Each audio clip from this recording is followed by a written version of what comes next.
Hey, this is Helen Paradise from SoCal, and you are listening to the Barbecue Central Show.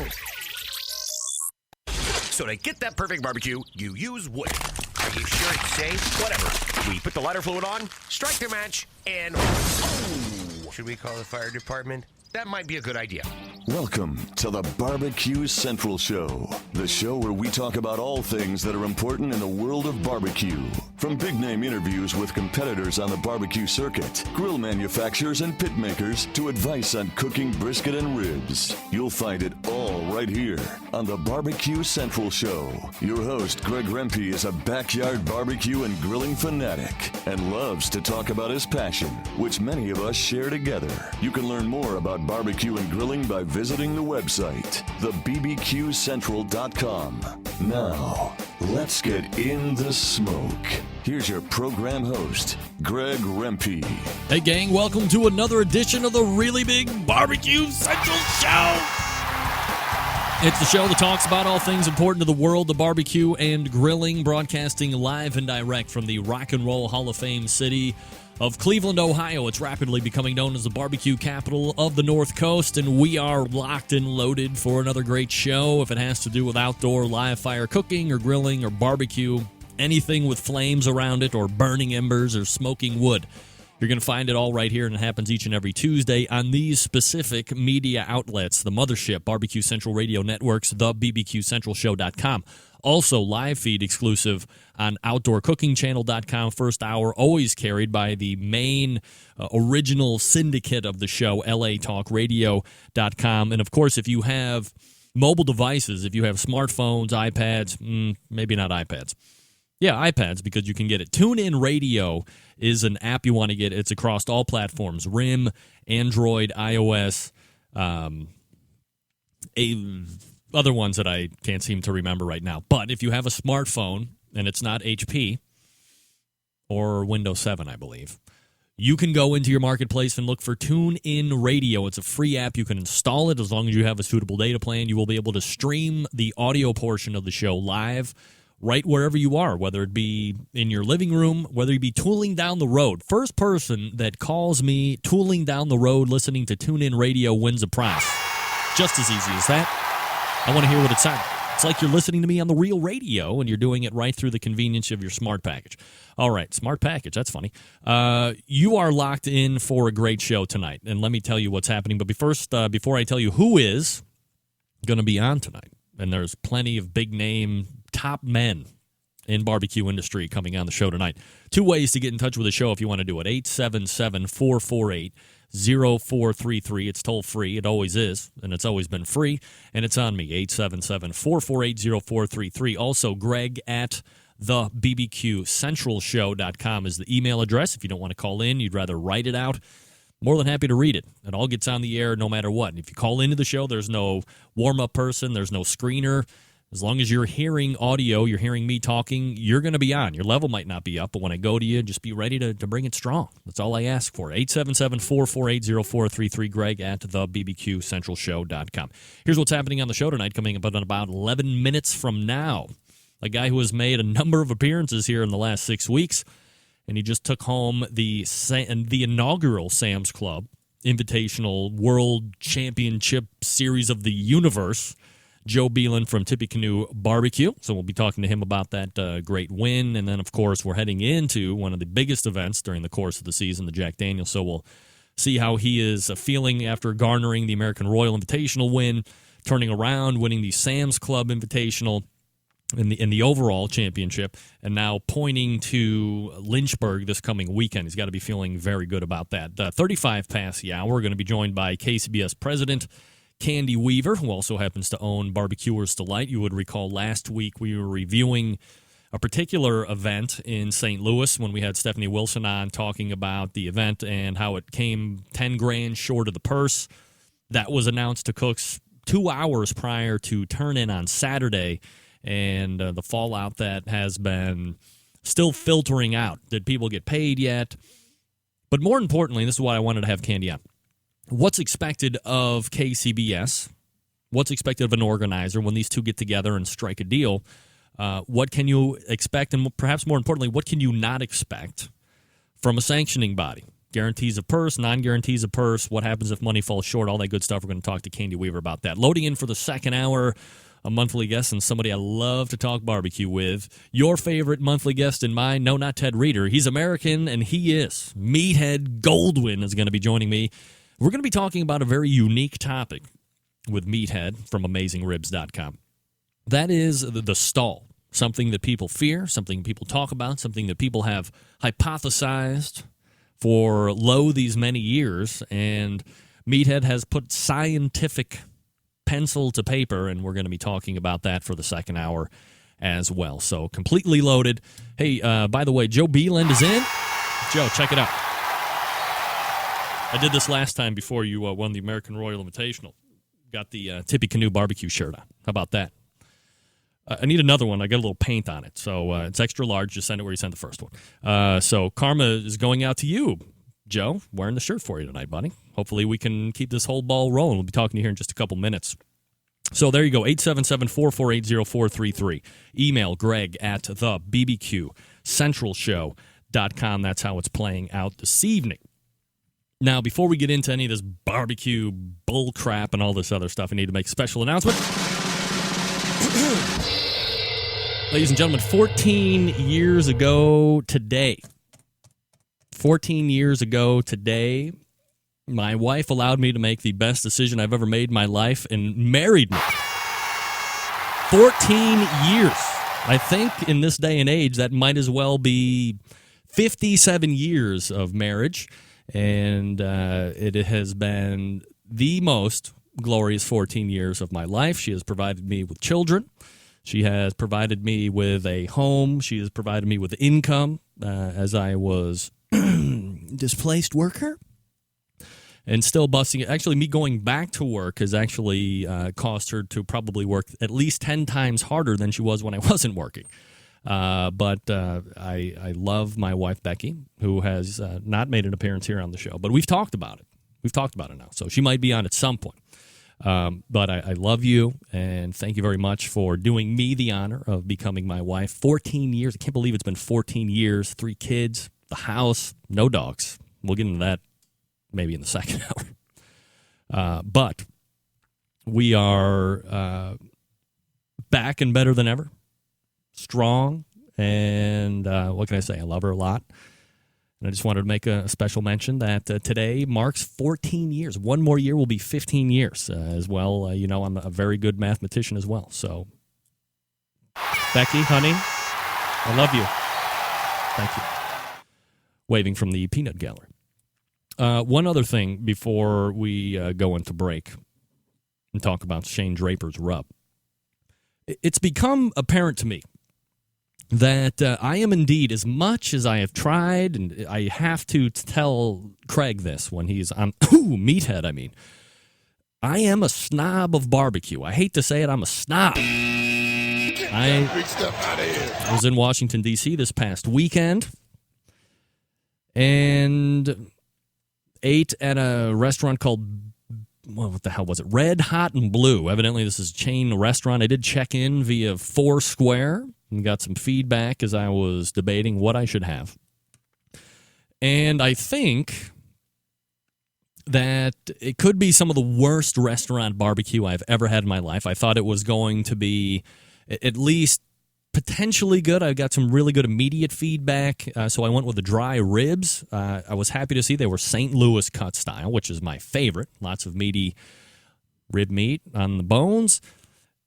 And it had some seasoning over the top of it, but 5 minutes in, these things were well overcooked, dry. The outside, I don't know if it's bark on top of the rib, but it was like crusty, and you flipped it over, and it kind of had still a little bit of a brisket end on one side of those St. Louis styles. It was not good. As a matter of fact, it was bad now. So it was not very good. I would highly recommend not going to Red Hot and Blue, at least in the one in, oh man, what the hell was the name? Herndon, Virginia, I believe it was, on Center Mill or Centerville Road. Stay away from it like the plague. It's bad. However, I do have to give it high compliments on the fact that this place has nailed it on soft drinks and French fries. Great crispy French fries with nice seasoning, but more important than that, they have hit it when it comes to soft drinks. Individual size pitchers for your soft drinks. It's fabulous. It's probably like 7 or 8 glasses all in there. It's taken a lot of work off of the server, who doesn't have to keep checking back 2, 3, 4 minutes to refill the whole deal. Got to be one of the best ideas ever. So I have to give Red Hot and Blue credit for that with the personalized soft drink pitchers. Now, if we have to work on that with the beer. Personalized beer pitchers would be even better. So stay away from Red Hot and Blue. But don't stay away from Draper's Barbecue, gang. That's right. Draper's Barbecue is a third-generation barbecue company located in western Kentucky, in between Memphis and Kansas City. Shane Draper wanted to create a line of products that represented both cities as well as the flavor profiles from his home. Draper's Smokin' Sauce is a savory with a touch of sweetness, tangy with some heat. Its balanced yet complex blend of spices is just at home on the competition trail as it is grilling in your backyard. Smokin' Sauce has brought home several trophies this year on ribs and chicken, and is on the forefront line in the battles against overly sweet flavor profiles, which I hate. Don't bring that sweet over to me. Draper's Barbecue also has a fantastically versatile rub, simply known as AP Rub. The AP is short for all-purpose, like you didn't know.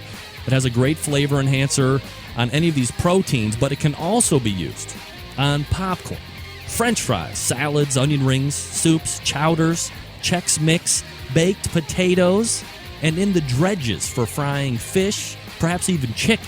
Your imagination is the only limitation.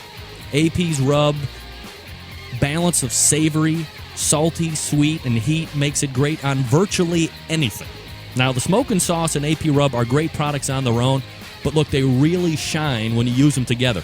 The dovetail of the two flavor profiles makes a completely different and even more complex profile that will keep the judges thinking about your entry long after they have put it down. Will make them come back for maybe second and even third bites. Forget about it. The mix of the two was designed to have a roller coaster effect on the palate that swings the taster through all parts of their taste buds. Now, you can find Draper's at 3 different locations here on the interwebs. Of course, the main base, drapersbbq.com. You can also find them at friend of the show, Barbecue Addicts, which is bbqaddicts.com, or at bbqproshop.com. All trusted Draper's resources. Obviously, Draper's Barbecue is a trusted resource. It's his site. Also, look for Draper's Barbecue on the Facebook and on the Twitter. Shane is always available for questions and to help competitors with flavor profiles. Do you have a local store? Attention, please. Attention, Central Lakes. Do you have a local store that you would want to have carry Draper's products in it? Send Shane an email at info@drapersbbq.com. They're always adding stores and new markets, and you, with this winning tip, could earn yourself from free swag. That's hard to say. Look, get it at drapersbbq.com. Draper's Barbecue, when they say 3 generations of pride and flavor in a bottle, they mean it. drapersbbq.com. Get your some today. We're going to be back with Joe Beeland in just 2 minutes.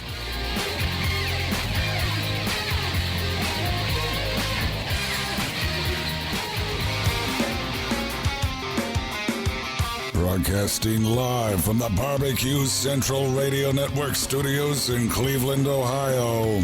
You're listening to the Barbecue Central Radio Show. Once again, here's your host, Greg Rempe. All right, coming up on 14 past the hour, it's the Barbecue Central Radio Show. Welcome back, 877-448-0433. Email Greg at thebbqcentralshow.com. 35 past the hour, KCBS President Candy Weaver going to be talking about the fallout from the St. Louis contest, what you can expect if you're an organizer from KCBS, what you can expect as well. Second hour, Meathead Goldwyn going to be talking about the stall. However, my first guest tonight has already won the American Royal Invitational this year. This past weekend, they walked away with the inaugural Sam's Club National Barbecue Championship title. And he is heading down to the Jack Daniels this weekend with all of the momentum you could possibly want, making his, I believe, 3rd appearance in less than 6 weeks, a rapidly growing favorite here on the show. And pitmaster of Tippecanoe Barbecue, it's Joe Beeland. Joe, how are you, buddy? Joe, you're having a time of it now, aren't you? Oh. Joe, I'm gonna have to call you. I'm gonna call you right back. I'm gonna call you right back. Sound like Darth Vader there for a damn second. Hold on a second. We got to do this right. There's no way. Bing, bang, bow. Uh-oh. This is what happens when we don't have landline telephones anymore. That's what's the problem these days is all of this great architecture. And by architecture, I mean technology. Doesn't replace landline. Right? All right, let's head back over. Joe Beelan from Tippy Canoe. Joe, how are you? Joe. Great. Hey, are you on a cell phone? No, I'm not. I'm on my home phone. Uh-oh, this is my problem then. Uh-oh. Anyway, it sounds like we're... oh, boy. Wow. Joe.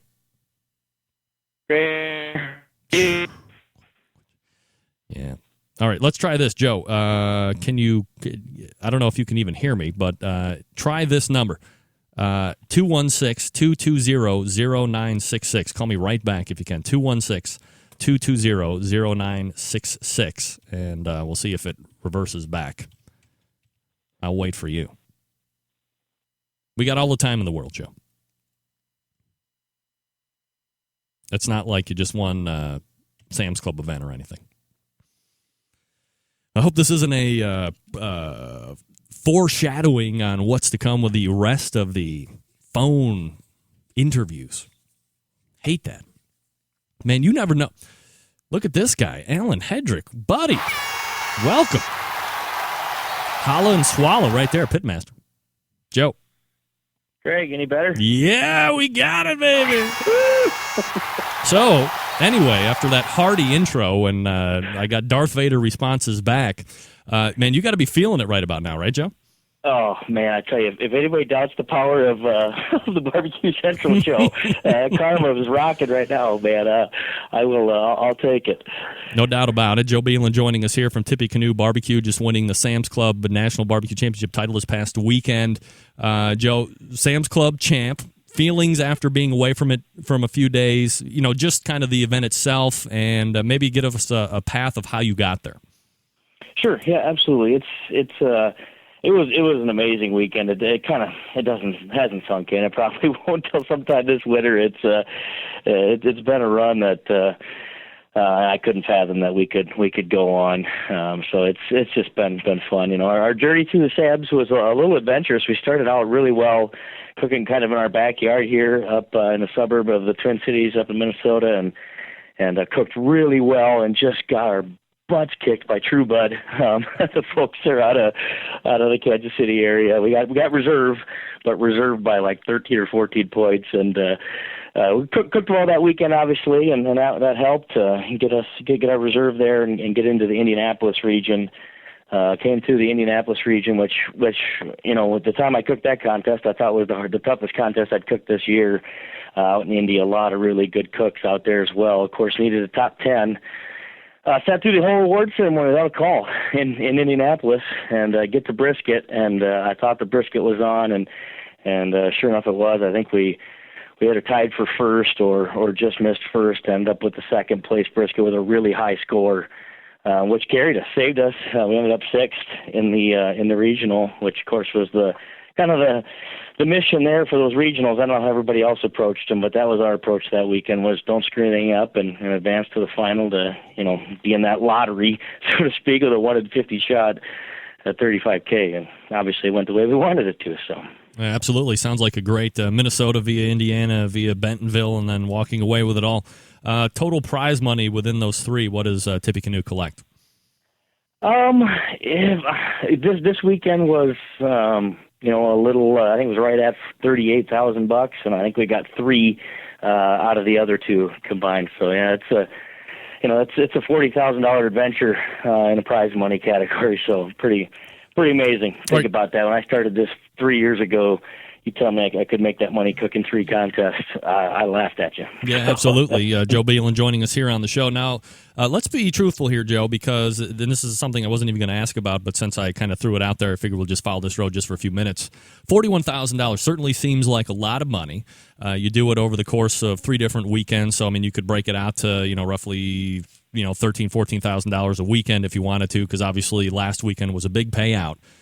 But there's a lot of expense in doing these competitions. This isn't like $41,000 bankrolled and, collecting interest. Now, you have travel, you have room, you have entry fees, you have all this other stuff that you have to pay for. Absolutely. I think, it's definitely going to help and going to give us some seed money for the future, which is going to be nice. But, I'll be real honest with you. We got to a point in July after a drought of about 6 weeks where it was we better win some money. I'm not sure how we're going to do this anymore. It gets to that point where it's an expensive hobby, and I'm not taking out of family living or anything else to do it. So I've got to use my fund money that I've got set aside personally, and then winnings to finance this thing. And you're right, it's an incredibly expensive hobby, and with what meat and gas has done, it's certainly something you've got to. You got to work at and enjoy to do it, because it's expensive. I've got a neighbor who races cars on dirt tracks around here, and he's the same way. He does it because he loves it, not for the money. And barbecue's the same way. Even though we've obviously come off a really good few weeks, it's still a game of dollars and cents. You got to play. Yeah, that's right. Finance first. Now we look at the turn-ins specifically here. We'll start with chicken. I don't want to say you bombed chicken, but when you look at the rest of the scores that you got for the other 3 categories, no call in chicken. So initial thoughts right off the bat, were you happy with chicken and the way it turned in? Were you not happy with it? And what was your gut? Yeah, chicken's been our worst category. We made some major adjustments in August, and it bounced back really nicely. I thought we cooked well. It was about the same as our 14th place chicken in the American Royal Open. I thought it looked the same, tasted the same to me, but that's always been our weakest category, like I said, historically. So it really made me. I was nervous after not getting a chicken call in that crowd. I was nervous, especially I hadn't. I was concerned about the brisket. If you'd asked me right after turn-ins, I'd have told you, our pork was our best category, ribs a close second, chicken in there, and then the brisket concerned me. I thought it was a touch overcooked, or might have been. All right, ribs are next. You get a call 6, so top 10 call, going to help that chicken call or non-call out a little bit. How did the ribs feel for you that night? Yeah, the ribs I thought were spot on. They scored in a 176 range, so they really scored well. It's interesting through the award ceremony, Troy had indicated that the, I think, 5th, 4th, and 3rd place ribs right ahead of us had tied at 177 and change as a score. So I kind of had that in my mind that we're probably right in there. I figured it'd be a close comp, so I was kind of doing that math of we're probably in the 175, 176 range on ribs, and I felt really good about that. All right, next is pork. 2nd place call in pork, so probably from getting a little nervous from not getting a call at the first category, now having 2 top 10 calls, 6th and a 2nd. Momentum's probably starting to build a little bit your way now all of a sudden. Yeah, we got the pork call. I felt really good about our pork. It was just rock solid. It's been on, and it was on again. And so when we got that call, and again, I believe he announced that there were some ties, middle of the pack in the 174.5 range. So again, I knew that the score was big. And really, after that pork call, then I felt good. Really worried about brisket now, focused on that. And I think I said to my wife as they were starting the brisket calls that get a brisket call and we got a shot. All right, so we come to brisket and you get that 5th place brisket call. When you get that call, knowing that you've had 3 top 10 calls, you don't know where your chicken is. Where are you thinking before I ask you the inevitable question as I start calling overall? How are you feeling about the 4 categories as a whole now? It was interesting. Troy didn't call the first places in any category. He saved those for the end. So I think in my mind I was thinking we had 3 calls. Grog and Hogs had 3 calls. A bunch of teams had one or two with all the first places remaining, and I'm thinking, I honestly, I was thinking I got to avoid one team getting two first places. That's the first goal here. We gotta dodge that bullet. Right. So that's kind of where my mind was at that point. All right, so they call overall teams, and you get grand champion. Was it similar to American Royal, where when you're not called for reserve, you're wondering how bad the chicken tanked off for you? Yeah, it actually, because we had some of the numbers, I was doing some quick math in my head, thinking, I was doing this, well, as long as my chicken was, in the upper 160s, that's going to give me a 700, or should, and, based on what I knew about the other three, and I thought, man, if a 700 is not enough to win this contest, then, I guess so be it. But I had done that math. I knew Grog and Hogs had 3. By this time, I knew True Bud had a first and a second, and my good friend Ryan and Sonny with Big T's, they had 2 really good calls as well. So I kind of had it in my mind that was the top 4. We get through fourth place. Third place is Big T's, and now there's only, of those teams I had just identified, there's 3 teams left for 2 spots. And I knew somebody's going to be really disappointed. Somebody got 11th, and the other 2 of us are going to be very happy. And so as they get to the final call, Grogs and Hogs Reserve, it came to us, and I honestly at that point thought we got 11th. I thought, well, I think True Bud had a first and a second, and they've been just cooking solid all year, and I thought we'd missed it. And it was funny when he was calling the awards, he was starting with towns, from Ames, Iowa, et cetera. Yeah. Well, I live in the town of St. Ansgar, Iowa, not the easiest thing to pronounce. So Troy, instead of saying St. Ansgar, I was listening for the Saint. He says North, and then finishes with Iowa. And I tell you what, that threw me off. When I heard the North, I was like, oh no, until I heard the Iowa behind it, and knew it was us. And obviously the celebration began, but it was, I want to give a shout out to the True Bud guys too. Like I said, I knew they were probably thinking they were right there. I know several other people approached me afterwards, and they cooked their butts off, and obviously came up a little short there, but they handled it with class, and they're great guys. So. Joe Beelan from Tippy Canoe Barbecue joining us here on the show. If you want to check out their website, tippycanoebbq.com is the place to go. Probably the worst question I could possibly ask at this time, Joe, but you won the American Royal Invitational, and you know the teams that you competed up against there. I guess technically 50 teams more, 50, 60 teams more than what you did at Sam's. However, Sam's Club was a different event. You had to go to your local area, then you had to go to the regionals, and then you had to go on to the finals and cook against all of the best that were competing. And this was a really ramped-up competition. I think Sam's Club did a very good job at promoting it and using KCBS to get the word out, and a lot of people are trying to get in all different places. So when you look at the 2 competitions, I know I'm long-winded in asking this question, which one do you like better and why? I'll give you the politically correct answers. I like them both a lot. Right. They're both really, really awesome victories. They're special or interesting or cool for different reasons. But for me, the Sam's victory probably meant a little more. It was, we're a new team, Greg. I was talking with Darren with Iowa Smoky D's. He's won more contests than I've cooked up until the last few months, and you kind of get this, well, did we get lucky? Did we, hit the right tables? It takes a little of that at the Royal, and we always cook good in that area, and sort of to follow it up in a tournament with, 50 master judges and teams from all over the country and judges from all over the country, and on that stage, maybe it was a little personal validation or a little, okay, we are cooking well. We did deserve this, and that was fun to have that feeling. So that's obviously winning the American Royal. I will never forget that, and that was something that the build up to that was just incredible as well. But the Sam's one, it was probably for me a little bit of this is real.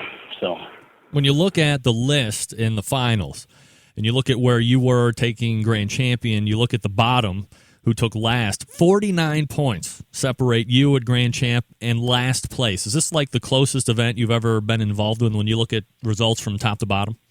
Yep, absolutely. We won a contest in Wisconsin last year with 2 less points than the 50th place team had in Bentonville this weekend. So, yeah, I don't think I've ever been a part of anything that was that close to the top.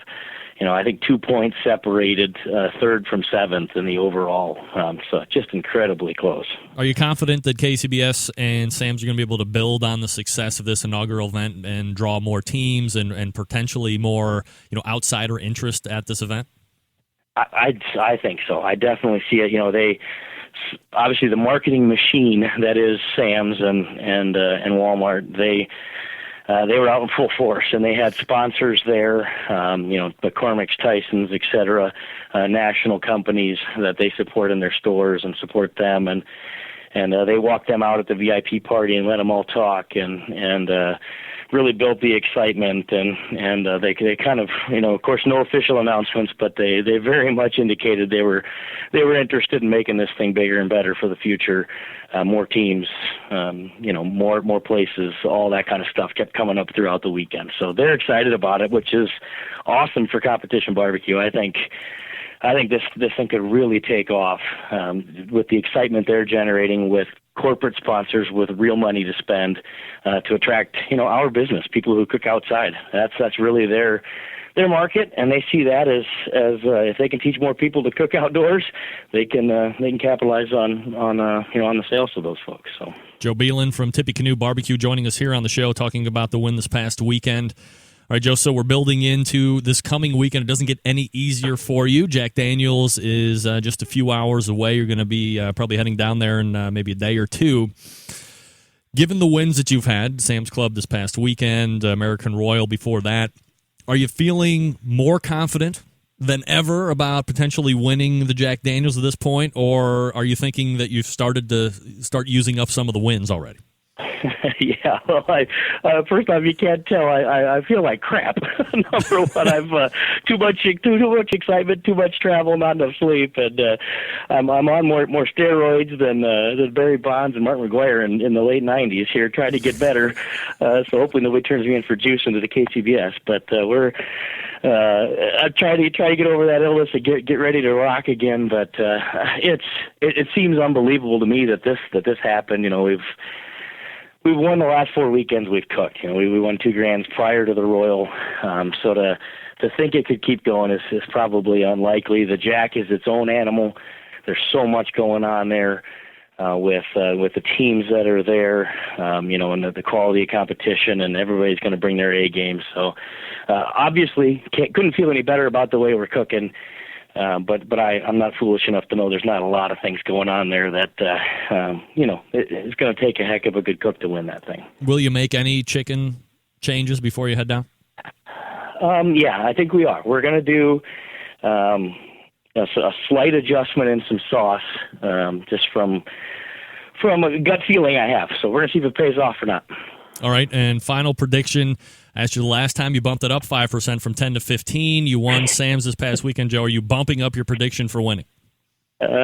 Sure, why not? I think the Carver's with me. I got some momentum on my side. I still think there's a lot that has to go right, but I'll throw 25% on that, baby. We're up 15% from the original. It's Joe Beeland, Tippy Canoe Barbecue, tippycanoebbq.com is the web address. Joe, congratulations. Success, hopefully, coming this weekend to you at the Jack. If you win, I'd like to turn you again for like your 10th trip to the show in 2 weeks.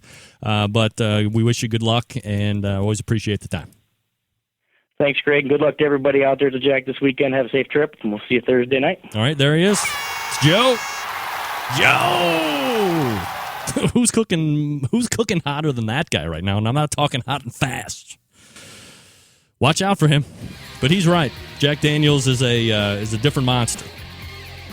So I'm sure other teams are not looking forward to competing against him. Who would be?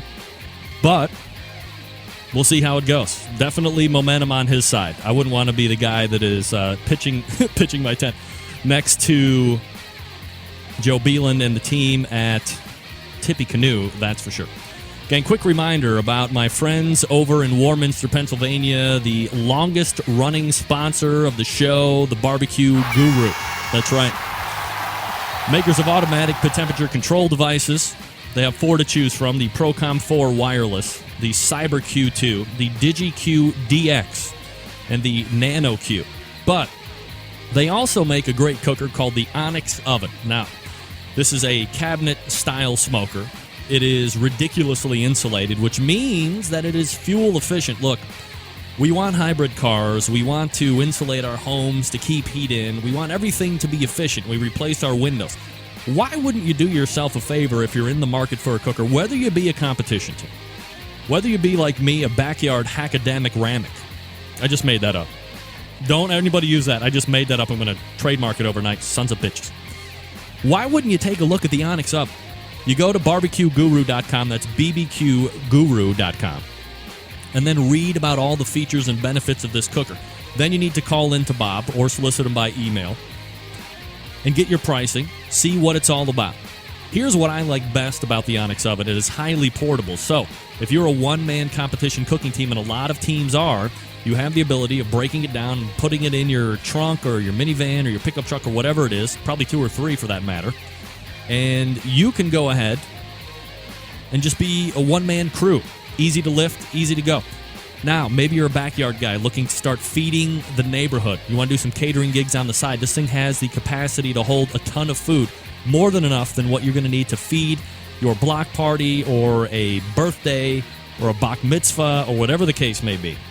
It's holding half pans, full pans, and again, on a full load of charcoal with one of these 4 automatic pit temperature control devices from the Barbecue Guru, you could be looking at 24, 26, 30 hours of burn time before you're having to reload. It doesn't get more fuel efficient than that.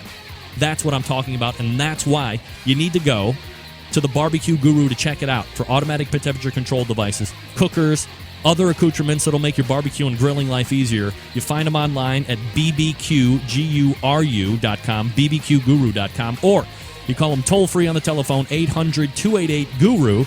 It's the good folks over at the Barbecue Guru. You're listening to the Barbecue Central Radio Show right here on the Barbecue Central Radio Networks. Coming back with Candy Weaver from KCBS.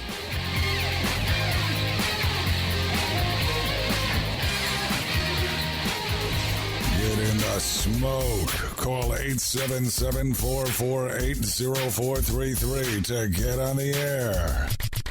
Now, here's your host, Greg Rempe.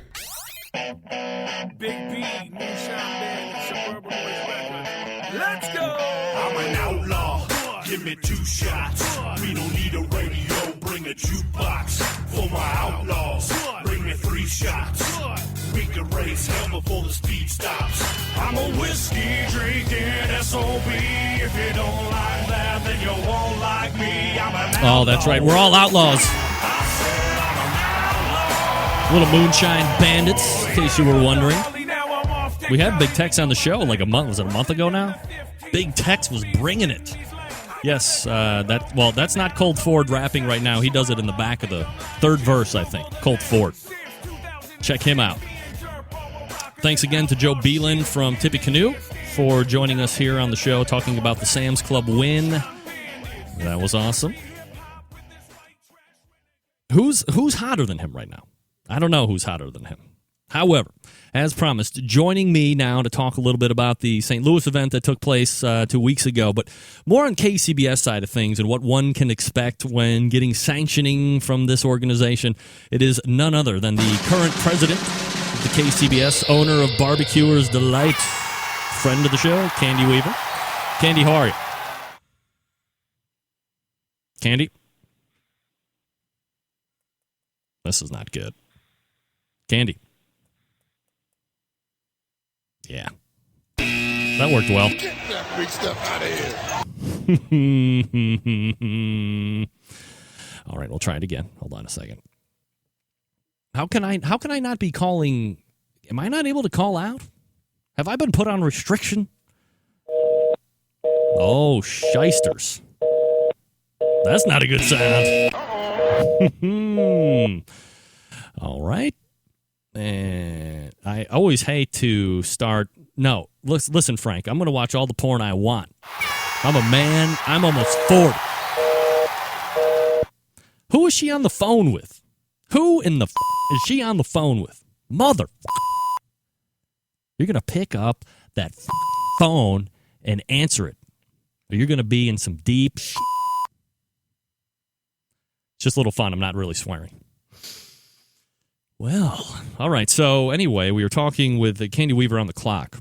I had all these lists of questions to ask her. I was going to be probing, but professional, kind of like a doctor. Never mind. Who is cooking more on top of the game than Joe Beelan right now? Anybody want to take side wagers on Joe's chances? Hello? Candy, it's Greg. Hey, Greg. Hey. How are you? I forgot. You on the phone with somebody else? How dare you? No, I've been watching the debate. Hold on, I'm going to shut it off. Debate. Forget the debate. The show is on. I'm sorry. Okay. Outrageous. All I'm right. on. All right, here we go. Now, so let me go ahead and set the record straight here. The conversation tonight going to be more focused on KCBS, what it does, what it doesn't do when given sanctioning to a contest. But first, is there anything that you can tell us, if anything, about what has transpired over in St. Louis? Well, in St. Louis, first of all, I'd like to step back a minute. Sure. And in the 25 years that KCBS has been sanctioning contests, going back through history, St. Louis was the 8th occasion that this had happened, or something like this has happened, where it comes up within a certain period of time, and the organizer doesn't have the funds to make the payout.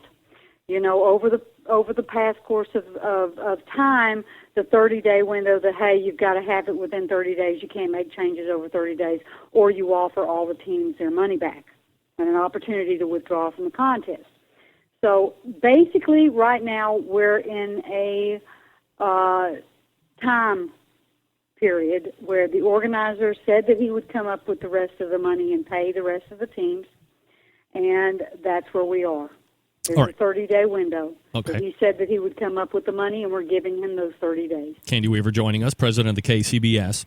Now, there were a few folks on video who mentioned that they thought that KCBS had some kind of stake or responsibility regarding what happened and what could or should be guaranteed. So let me take it from this angle, Candy. Let's say that yours truly was going to be organizing a barbecue competition here in the Rock and Roll Hall of Fame city of Cleveland, Ohio. It'll never happen, I know, but let's just be hypothetical. I reach out to KCBS to get sanctioning. If you could, kind of take us through the process of what happens after you get my request. To be honest with you, Greg, I don't know as I'd know because I'm not an organizer. I'm a cook.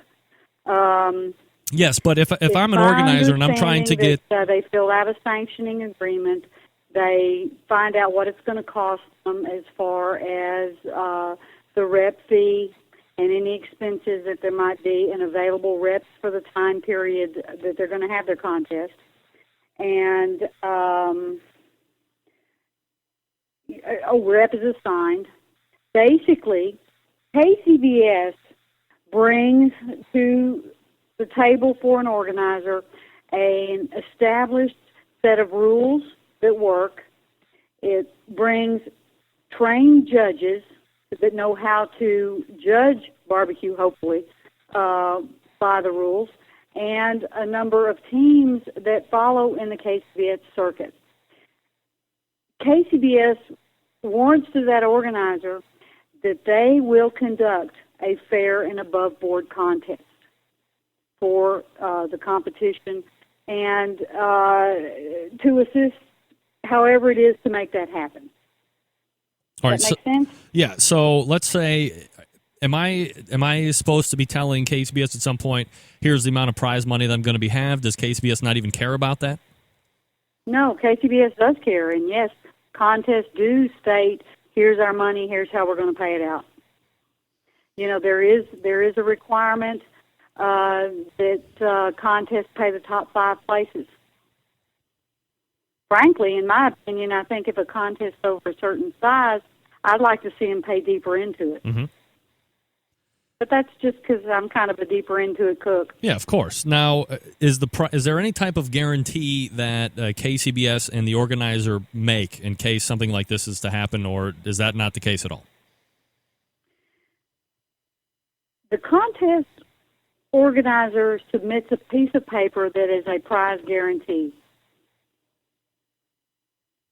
As far as whether that is a legally binding document, I don't know. Now, I mean, I can't even begin to fathom how many competitions have taken place. You said only 8 times has this ever happened, and I think when we were talking last week in private conversation, you said that this was the only time that it has happened this close to turn-in, and it had been notified It's prior. the only time that I know of. It may not be the absolute only time, but I've never. And the crazy thing about the whole thing in St. Louis is surely he knew where he was going to be 30 days before. And I don't know a team that wouldn't have been there and been happy to have been there for what they did pay out. Mm-hmm. So, in my opinion, I think it was unnecessary, and it's very sad. Is there an ability of KCBS to go in at some point and say, okay, well, for all the contests that are going to be taking place, and they're going to be X amount of prize money, you're going to be guaranteeing payouts to this many places, to get that money ahead of time and put it in some type of non-interest bearing escrow account or something like that, so many days in advance of the competition, so this might be avoided? Yikes! Then we're in the banking business. Yeah, but I mean, not really. We're not hedging funds and selling stocks and bonds. We're just making sure that if some guy says he's going to come up with $28,000 worth of prize money and he shows up with 18, that somewhere in advance of that, everybody would have known and other teams would have been able to make other decisions prior to getting the 2-hour notice. Right. I can understand that, and I think maybe it's not a bad idea for really new contests or really new organizers. Mm-hmm. But see, the organizer in St. Louis apparently followed around an existing organizer for a certain period of time and kind of knew what to do. So I don't know. I don't know what the answer is to that. How would that be? I have no idea how board meetings work, but how would that potentially be introduced? Is that something that a board member would have to raise, or a member would have to present to the board about doing some type of like a safety escrow type of thing? And again, I understand we're talking about this happens so few times, but now that it's out there, people are. It's actually happened before. There have been organizers who've gotten in trouble and wanted to continue their life as an organizer, and at some point in time, their funds were escrowed. I don't believe it's a satisfactory plan. I mean, let's face it. How many people are in the KCBS office? It's a handful. Mm-hmm. And when you take on that kind of responsibility, you have to administer that kind of responsibility. And my way of thinking is KCBS is not in the prize money business. KCBS is in the sanctioning a fair contest business. It's the organizer that makes the proceeds. It's the organizer that offers the prize money. It's the organizer that puts on the event that will draw people to bring the purse, or the whole sponsors and charitable money gathering and all of that stuff. We're just trying to put on a fair contest. Does KCBS That's why need to do? When a rep or anyone makes a mistake, KCBS takes care of it. Does KCBS need to do a better job of making sure that people understand, and especially cooks, because some of them got big mouths, that they understand the KCBS's rules and sanctioning and above-board contests and following these specific things that are laid out, and not being in the purse portion of the contest? I would hope so, and I would hope this discussion tonight would help explain that. Because I think if people understand what KCBS does, I think it's not a bad idea to have a disclaimer on every contest application that a team turns in. Candy Weaver joining us here on the show, president of KCBS and also proprietor of Barbecuers Delight Wood Pellets. Candy, would it have been? You cook a lot of you've cooked a lot of contests. Not as many as I'd like. Of course not. not. But I go as many as I can. Would it have been better, or how would you have liked to have seen this situation been handled if the guy knows he was short? What would be acceptable? Greg, this is only my opinion. Of course. I'm not speaking as president of KCBS. Right. or board member or anything other than a cook that if I were there, I would have liked to have seen the money paid out to the places that the organizer promised. But, I mean, would you – so let me ask you this. If you were a cook, I mean, I'm sure you saw the video. They call a cook's meeting, and everybody, is told the bad news hours before turn-ins start. Would it have been any better or worse if nothing was said, they turn in just as normal, and the announcement is made after turn-ins? Do you think that perhaps put teams at an off-setting mind, knowing that what they signed up for isn't what they're going to getting, and now they're being told this just hours before they start turning in? Would it have been better to wait? Oh, Greg, I don't know. As a cook, Candy, but would you have rather been told? That watching that video and seeing that 11 o'clock meeting, knowing that chicken turn-in is in an hour, that was very painful. Yeah, well, I mean, as a cook, if you were there, would you have rather just not known and continued on through your process? Maybe. Yeah. I wouldn't have liked to. I wouldn't like to have been at that announcement, though. My preference would have been is when the organizer found out, whether it had been 30 days, whether it had been 15 days, whether it had been 10 days, whether it had been 7 days. These days, everybody has an email address. You can send the information out instantly. Right. Oh, I agree with that. Absolutely.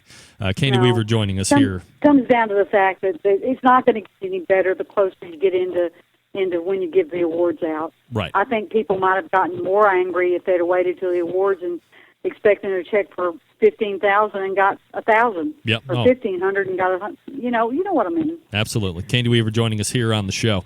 All right, so we put a nice little bow on that, and we'll see what happens from here.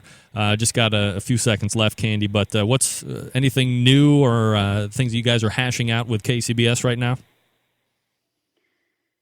Well, I'm kind of excited. There's something landed on my smartphone yesterday that we're playing with. It is an app that's for Android and smartphones and iPhones and all this stuff that'll let you hopefully be able to map out where a contest is and be a GPS for you. Nice. And that's going to be kind of sweet, I think. And you're looking forward to the elections this year? I am. I can't remember when there's been 3 empty seats at a time. You know, Jean Gorkachia in California is going to run again. I spoke to Randy Bigler, who's handling nominations, and there are 9 in so far. I am really excited about who I know is running, and I think it's going to be exciting next year. I'm hoping that we get more cooks on board. And new blood's always a good thing. Absolutely, Candy Weaver. That's a quarter of the people on the board. That's right. Three seats. It is a cooking body, as I've come to understand. Very much so. Candy Weaver joins us here on the show. She is president of KCBS and owner of Barbecuers Delight Wood Pellets. If you have a pellet cooker, check her out. It's BBQRS Delight Wood Pellets. BBQersDelight.com, and those are wood pellets for your pellet cookers if you so have those. Candy, appreciate the time tonight, and let's do it again where we can talk a little bit more wood pellets and cooking next time. I'd love to. I just got a new pellet grill. All right, Candy. Well, we'll talk to you soon. Take care. All right. Bye-bye. Thanks for coming on. Candy Weaver joining us here on the show. Yeah, I think you need a big fat disclaimer on there saying that you don't have the money, or that KCBS. I don't have a problem with KCBS saying we don't do the prize money, but there's got to be something going on there to guarantee what the guy says, or there's got to be some type of warning not 2 hours ahead. I still think that's pretty crappy of that organizer to tell teams 2 hours in advance, but I think she's right. That could have went really south really bad if that announcement would have been made after the fact. Me and my great ideas. I mean, it would have been great for video. Gang, Turkey Fest 2011 is coming up November 5th. It's going to take place on Saturday. It's 10 a.m. to 3 p.m. The smoking guitar player and people at Fred's Music and Tasty Licks Barbecue Supply invite you to an all-day turkey grilling and roasting demonstration at their showroom on 214 West Lancaster Avenue in Shillington, Pennsylvania. They'll be cooking on Big Green Eggs and other fantastic grills and smokers. And here is a rundown of the demonstration class roster. Mad Max Rosen is in. Demonstrates the Mad Max turkey method. He makes his 3rd annual show, all the eggs and foolproof method for roasting a turkey on the Big Green Egg. That's Mad Max. Then you have Walter Carroll doing the apple cider turkey. The Big Green Egg distributor representative will be demonstrating for about the 10th time his delicious turkey roasting method flavored with apple cider. Sounds delicious. Then you got Steve Schmidt from Schmidt's Poultry in the Shillington Farmers Market. He'll construct and cook right before your eyes a turducken. That's right, it's the chicken stuffed inside of a duck, and then you take that and jam it inside of a turkey. And then you roast it. Very easy to get the shock and awe of the crowd, and it's a very popular Southern dish in the United States as well. And, of course, closing out the show, smoking guitar player himself, Fred Bonato, will prepare and roast a spatchcock turkey and a beer can turkey. Both hits every year. You'll learn how to roast a turkey to perfection on your grill in less than 2 hours. What? Less than 2 hours. Doesn't get better than that. The fun starts at 10 a.m. Saturday, November 5th, 2011, 214 West Lancaster Avenue in Shillington, Pennsylvania. Fred's Music and BBQ.com. Call them toll free to book your tickets. 800-677-2882. 800-677-2882. We're back to wrap up the first hour after this. Big name interviews, advice on cooking brisket and ribs, and the only host willing to share his honest opinion on all things important in the world of barbecue. It's the Barbecue Central Show. All right, coming back. Second hour, and we'll just go ahead and wrap up here a little bit. Got to figure out how to get on the top of the hour. I'm just a shade off there. That's all right. Thanks again to Candy Weaver from the Kansas City Barbecue Society joining me and kind of wrapping up that event that took place 2 weeks ago. It was that first-time event in St. Louis where the organizer showed up roughly $10,000 loose, light. That's what it is. Light in the pocket. I don't know. I mean, if I'm a cook, do I want my concentration to be flustered a bit? I don't know if you've seen the video, but if you go to Stephanie Wilson's Facebook page, you can see that there are a few less than unhappy characters, like my man Bill Arnold. I didn't know you could get that dude angry. He's been on the show a couple times, and he couldn't seem more of a laid-back dude. He was in my man's face. Organizer here, Bill Arnold. Boom, right here.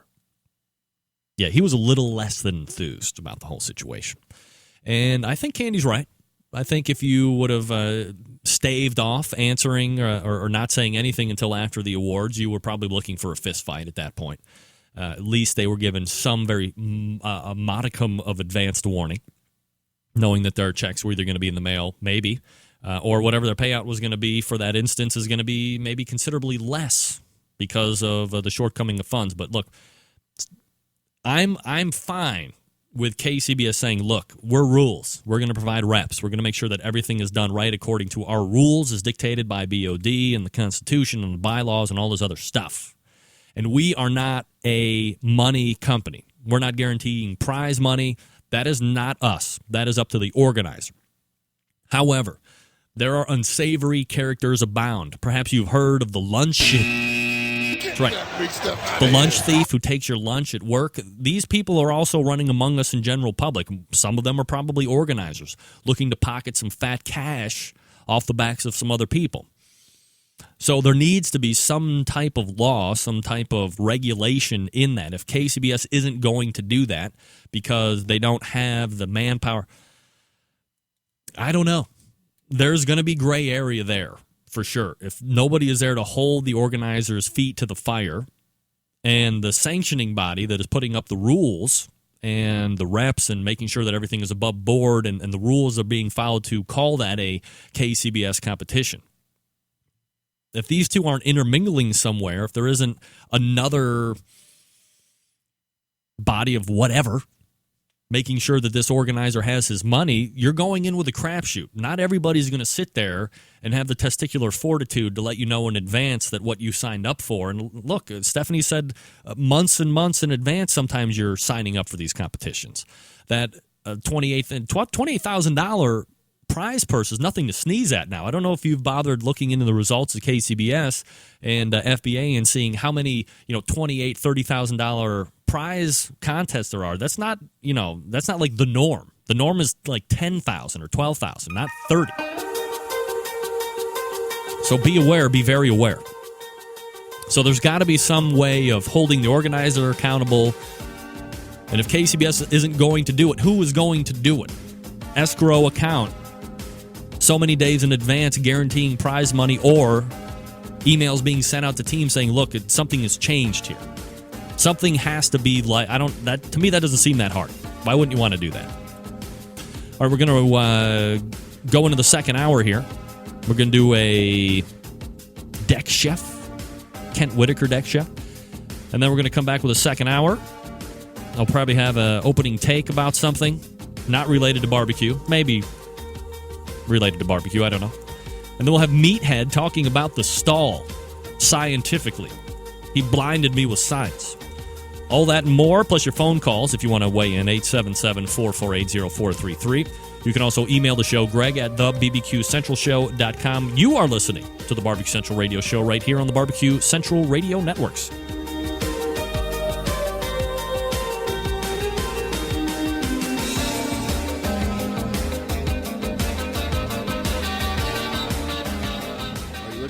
Twist on a great recipe? Are you looking for something else to do at the grill or to impress your friends when you're tailgating? Or you just want a fantastic recipe in the kitchen? Here's some good ideas that are quick and easy that's going to add a little bit of culinary flavor to everyday dishes. I'm Kent Whitaker, and join me after these messages. Hey everyone, cookbook author and award-winning barbecue guru and homestyle chef Kent Whitaker here. You know, one thing I've learned over the years is that homestyle cooking can't be beat. So if you need a great cookbook that's easy to follow and is similar to having a great conversation on the front porch with family and friends, then pick up one of my books at your favorite bookstore. Sheila Simmons and I are crossing the country in search of great recipes, from Texas to Georgia, from Tennessee to Alaska. So just ask for one of my cookbooks at your favorite bookstore, or visit me online at thedeckchef.com. I'm Kent Whitaker, the Deck Chef. I'll see you at the dinner table. Now, I was asked the other day about this important question pertaining to eggs. Kent, what's the difference between a white egg and a brown egg? I was told that brown eggs are healthier. Now, I didn't know. I wasn't sure. I've always heard that too, that the brown eggs were healthier. So I had to do a little research. I jumped on the web and started clicking around, and I found the answer at my local grocery store's website, the Buy Low grocery store chain. They have a nutritional section about healthy eating that's called Thrive, and a dietitian named Monica, so you can go to the Buy Low grocery store website, check out Thrive, or ask Monica. The question to Monica on this exact question was, what's the difference between white eggs or brown eggs? Are they healthier? And she says no, they have the exact same nutritional value, just one comes from a different kind of hen than the other. White egg or a brown egg, different kind of hen, and that is it. So, answered my question. I hope it answers yours. Check out the Buy Low grocery store website, and also check out my website, thedeckchef.com, for some great recipes, easy tips, quick cooking ideas, and of course, tailgate cooking for this football season. Till next time, I'm Kent the Deck Chef Whitaker, and I'll see you. This is Jennifer Palamas from Charlotte, North Carolina, and this is Barbecue Central. From my heart and from my hand, why don't people understand my intention? Happy to have you aboard here for the really big barbecue show. We cook because we have to, and we grill because we want to. Fine, how's it going? You have a great show. I'm a big fan. So what seems to be the problem here? This man looks like he's dead, and he's in the crackle. Charbono! It's all about the Charbono, dude! Succulent fish! What? He ate 54 wieners. Oh, listen, Lavernius, shut your face. I'm shaking like a dog shit peach seeds. You could use it to fight off creeping marauders looking to take your steaks off your grills. I just like being anywhere with Junior, Senior, and Diva. Sounds like a whole other type of movie. Wow. Yeah, really. Keep it hot, keep it clean, keep it lubricated. We have top men working on it right now. hot men. And just like that, we're in the second hour. In case you missed the first hour, you missed a chat with Joe Beeland. Joe won the inaugural Sam's Club event. He's won, 5 in a row now, I believe. Last 5 cooks he has taken part in, he wins. He is heading down to the Jack Daniels this weekend. I don't know if Smart Money says now he is due to not win or if he is due to win. Of course, if you're asking me, I'm telling you, he's going to win. Dude comes on the show wearing his freaking shirt, for crying out loud. He's been on the show like 3, 4, 5 times in the past 6, 7 hours. So if this guy doesn't have the karma set aside for him specifically, let me put it this way. If he doesn't win, I'd be surprised. That's right. If he doesn't win, I would be surprised. That being said, if he doesn't win, no, I probably won't be that surprised either. He's having a great run. Nobody has more momentum going down, but I think the Jack Daniels is a completely different competition. You're dealing with non-seasoned palates more than you are seasoned palates, and you're cooking for food editors of magazines. You're cooking for Guy Fieri, and you're cooking for Jack Daniels VIPs and Brown-Forman VIPs, whatever you want to say. I believe it was Myron Mixon who said that he once saw carnival-style barbecued pulled pork served and won the category, and it was horrific. So definitely common sense is telling you that he's the horse you want to bet on. I'm definitely putting $5 on Joe Beeland to win, just on a straight win ticket, but I'm going to wheel some other exotic bets in there as well, and we'll see how it comes out. That's what I should do to make my millions of dollars, is we should start instead of like off-track betting for horses, we should do OTBBQ, off-track betting barbecue. We'll see how that makes us money. Chad, didn't you used to be a bookie? Give me my money, bitch. Just kidding. All right, we're going to be giving away some polishing cloths from Stephen DeFranco Jewelers. So if you're interested, these are $13 value. Let me grab one. Got them right here. These are $13 value. You can get them while they're hot. These will polish your jewels, your watches. They're fantastic. Let me open one here. I don't know if you've ever used these or not, but here you go. It's the Stephen DeFranco jewelry. It's fabulous. It's got special emollients in it and so forth, and you're going to want to do yourself a favor and pick yourself up. So here's what you're going to need to do. You're going to need to email me, and I have 6 of these. So first 6 people in telling me, just first 6 people in. Doesn't matter. I'll be able to see them roll in on time. You will be able to polish your jewels. That's right, Fred. You'll be able to polish your jewels. Perf. Area code 316, name and where you're calling from. 316, you're on. Well, it's an international code. It's from the Netherlands. I'm sorry, this is who? This is Frank. Frank from the Netherlands. Frank, baby! Calling from the Netherlands. Frank, goedemorgen. Good morning over there. It's 4 o'clock in the morning over here. Yeah, that's why I'm saying. It's autumn vacation, and it's goeiemorgen. Good morning is more German. Frank, don't call my show and tell me how to speak Dutch. I'm going to tell you, son of a bitch. All right, Frank, tell me, what is happening over there? Nothing much. Most people are sleeping right now. Yeah, I bet. And I've got myself a pulled pork in the UDS. All right. So you have fashioned yourself a cooker over there. Do you frequent a lot of the American forums to get your barbecue knowledge? Not too many frequent forums. I did join the barbecue forum from you, and the brethren. That those are the only forums that I visit. All right. So give us a quick snapshot here before I move to Meathead Frank. on what do the Dutch people know about American-style barbecue? Is it very little? When they find out that you're making these succulent treats, are they becoming your best friends for life? What's it all about? Well, most of my friends outside of the barbecue forum don't even know about pulled pork. They go for the pork chops. They go for the wieners. They go for the sausages. They go for the easy steaks, and that's it. And with my barbecue friends, we talk all kinds of barbecue, not KCBS, but WBQA. It's the European version, and we don't have the 4 meats like you have.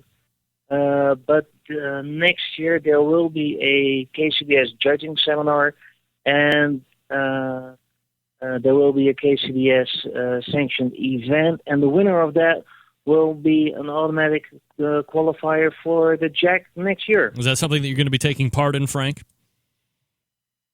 Me, not personally. I'm gonna go over there to partake, but I'm not going for the KCBS event. All right. Well, Frank, let me tell you this. First of all, I appreciate the fact that it's 4 o'clock in the morning, and for some strange reason, probably by hand of God, you have decided to tune in to the Barbecue Central radio show. And quite honestly, I know you're a regular listener to the show, whether it be live or in podcast, but you're calling in live to the show tonight, so I have to say thank you very much. Just in that regard, is there anything else you would like to say to the Centralites before I bid you a fondue? The floor is yours, Frank. Okay, well, a couple of friends of mine are going to the Jack this weekend. They're from the Belgian barbecue team, Matthias. And everybody, I would appreciate if you would give them a thumbs up over there from their Dutch buddy Frank. Frank VW is my login name on the barbecue forum over here. So I want you to wish them luck over there, okay? All right, Frank. Well, I appreciate you calling in tonight, buddy. And we will wish your friends a good luck over there from the Netherlands. Frank, dude was calling over from the Netherlands. What? Wow. You know, I meant to ask him if it's true that the only beer they drank over there is Heineken and hookers flow like wine in the red light district. A lot of bells going off here. We're having lots of fun here. So that was Frank. Appreciate the over-the-pond call. That doesn't happen on. Name me some other barbecue radio show where people are calling over from, I almost said England, the Netherlands. I'm so American myopic. I only care about America. Nowhere. That's where. Sons of bitches. You're merely riding my coattails. Vagrants. All right, so we have some polishing cloths left. Whatever we don't give away, we'll go on Facebook and via the Twitter. Do I even have enough to go on Pet People? I don't know. I don't. Pet People is going to have to wait. And so is 110%. But here's what is not going to have to wait. You iPhone people. I know you're one of them, Chad Ward from Whiskey Bent. So feverishly waiting for the iPhone 4S to come out. For what?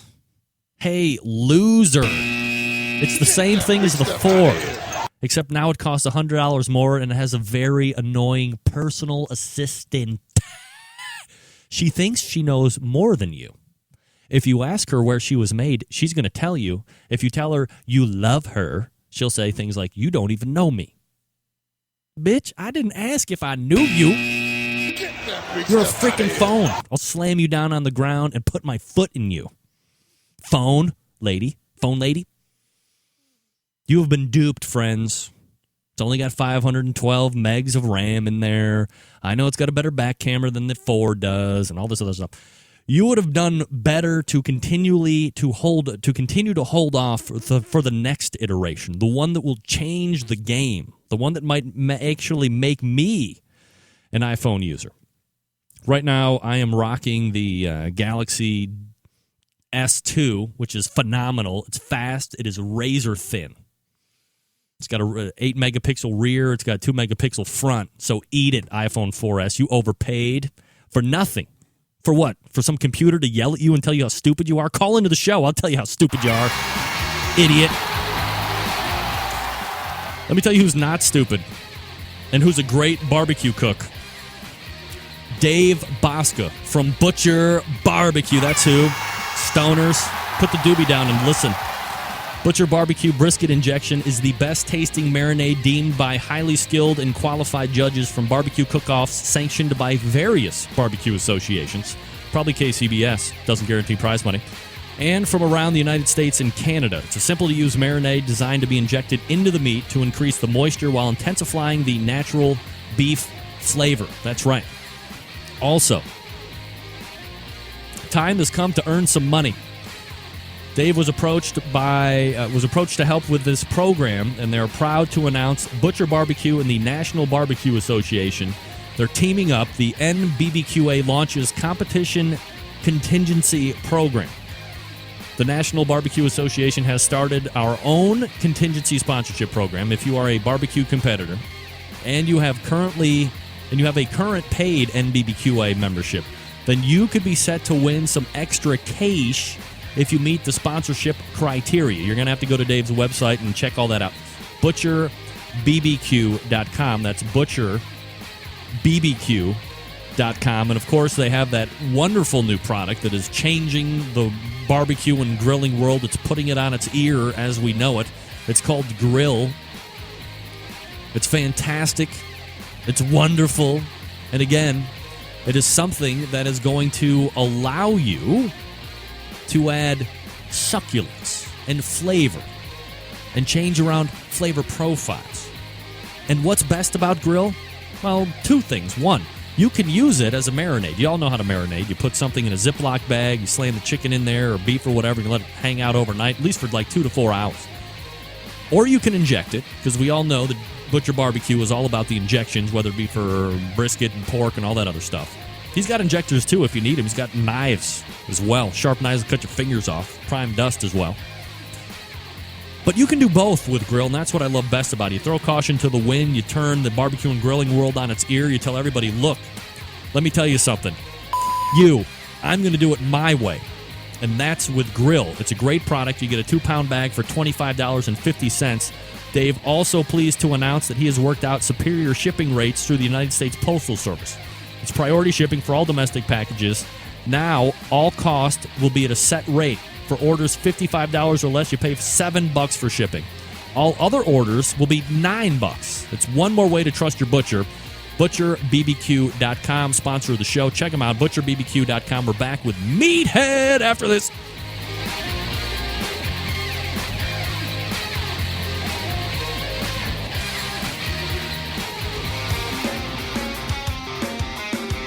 Broadcasting live from the Barbecue Central Radio Network studios in Cleveland, Ohio.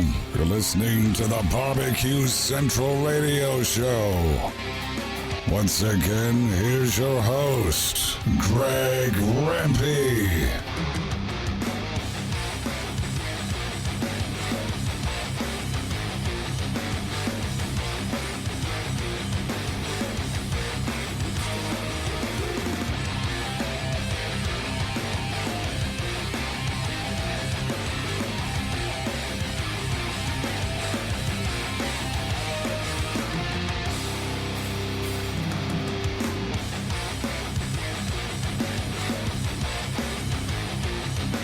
All right, we are back.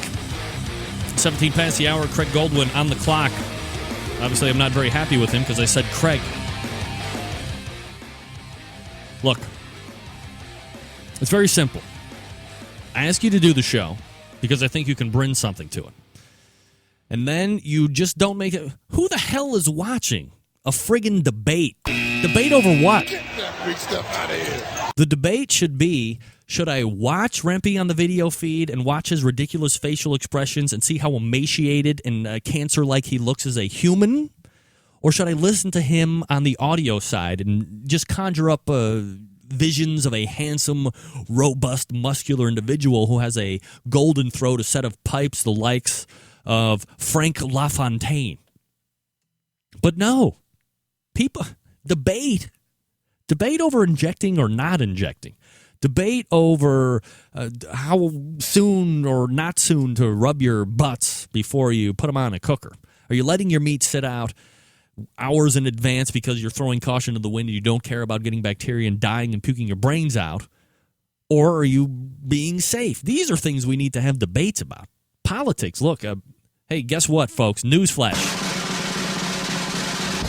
Country sucks right now. Didn't know if anybody knows that. The economy's bad. People are out of work. All this great stuff that probably nobody has ever found out yet. There's nothing to debate. We're in a bad way right now, okay? People much smarter than us are going to fix it all. And we're going to sit in places, and we're going to throw rocks, and we're going to name call, and nothing is going to get better.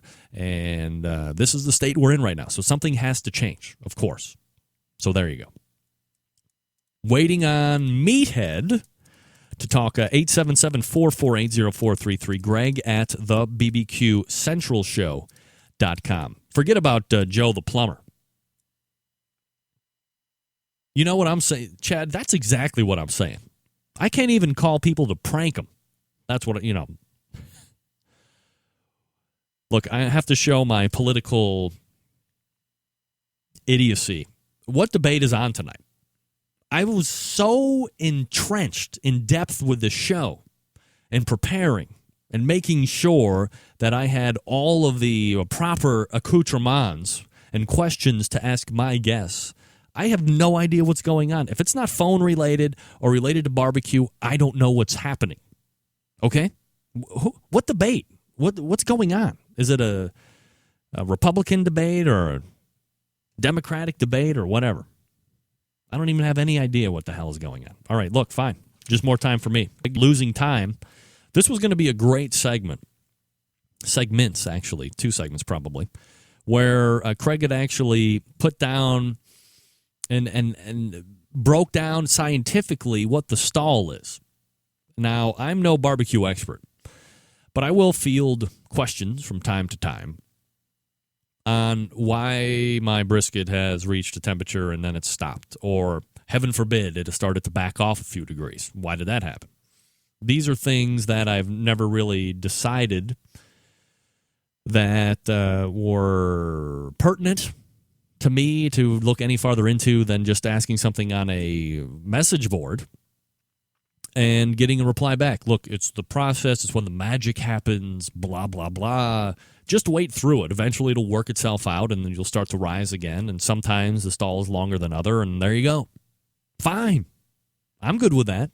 Meathead was not good with that. He had enough of insolent clods emailing him and wasting his time because he's too busy. And he decided to get some people together scientifically and see what this whole stall actually is. And he made a rather debateful, is that a word?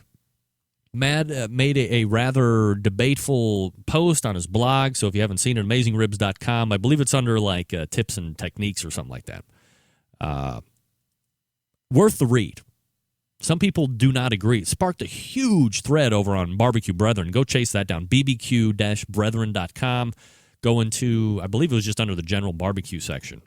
And you can see, it was like 10 pages or something. As soon as I see more than 5, I can't read it. I just don't read. What can I tell you? It's not that I can't read. Well, maybe a little. But I choose not to read anything in length that I have to catch up on. That's a lot of pages now. Because Brethren like runs their pages 35 posts deep or something like that. I can't do that. I'm not that guy. I can't do it. But the post itself, or the blog entry itself, very worth the read. So go check it out, AmazingRibs.com. I'm sure we'll have to reset Craig for next week, I guess. Hey, Craig, guess what? You. For standing me up. You. All right, feel better. Now I have room for this take. Has nothing to do with barbecue, and I apologize up front. Let me get a drink in. It has come to my... Look, I was down in Washington, D.C., as I had told you guys in the front of the show. Had some business down there, was trying to tie up some contract talks with some major people, some top men in the industry. And regardless of how well it did or did not work out, okay, Chad, sometimes it's good to leave the illusion of swearing. You'll see that. You're good. You're developing as a host. You'll see when and when not to use the F-bomb. You're just a brutally honest person that likes to say F a lot. Mirror it. Work with it. Have some fun with it.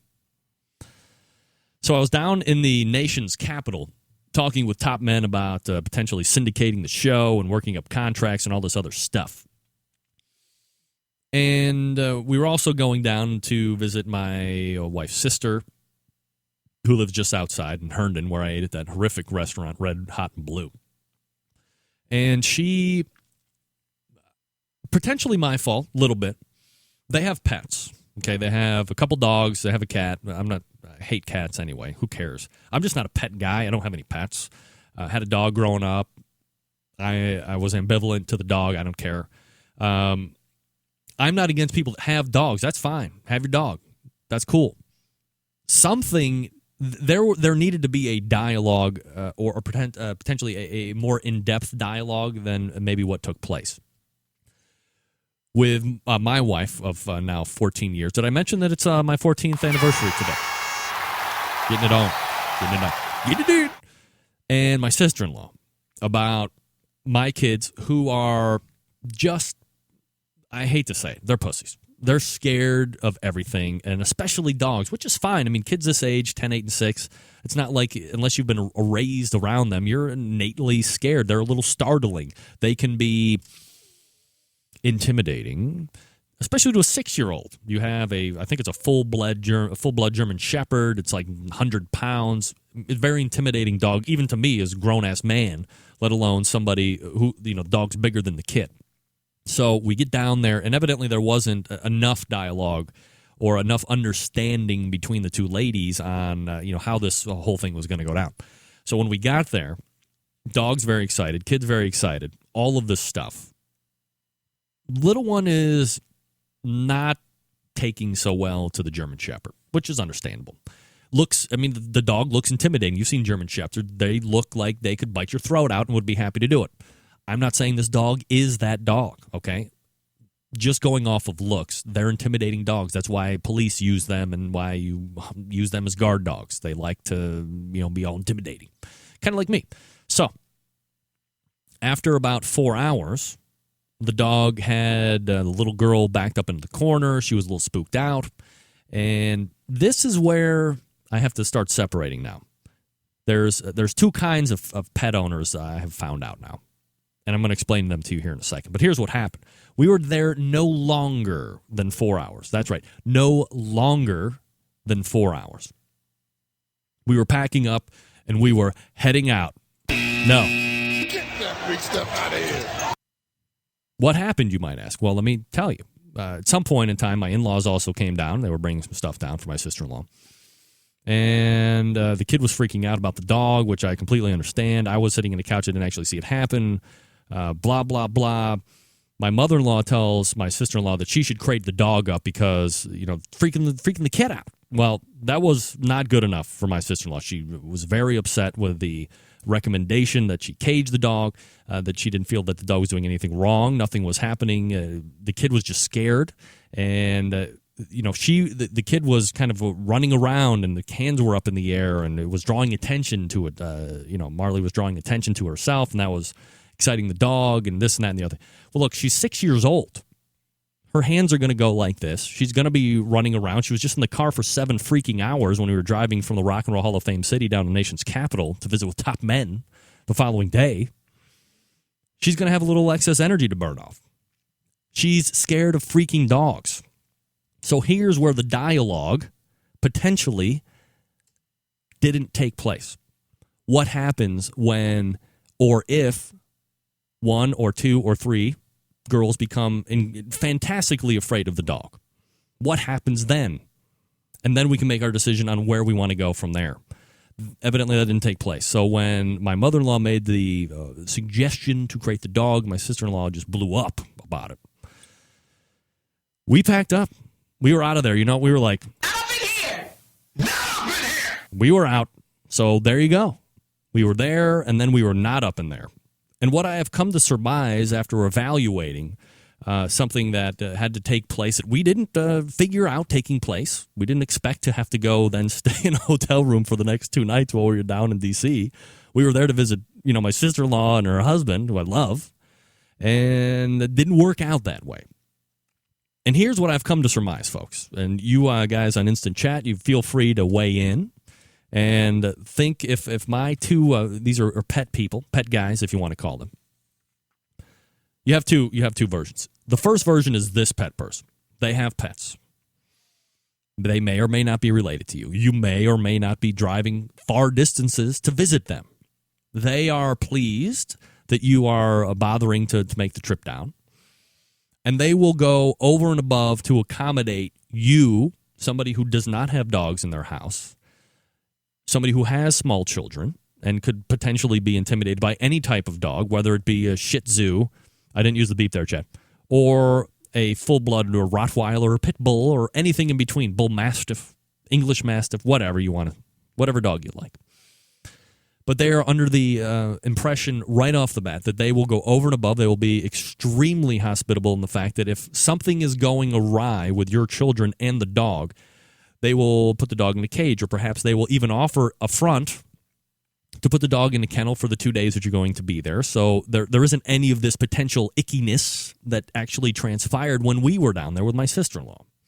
That's one type.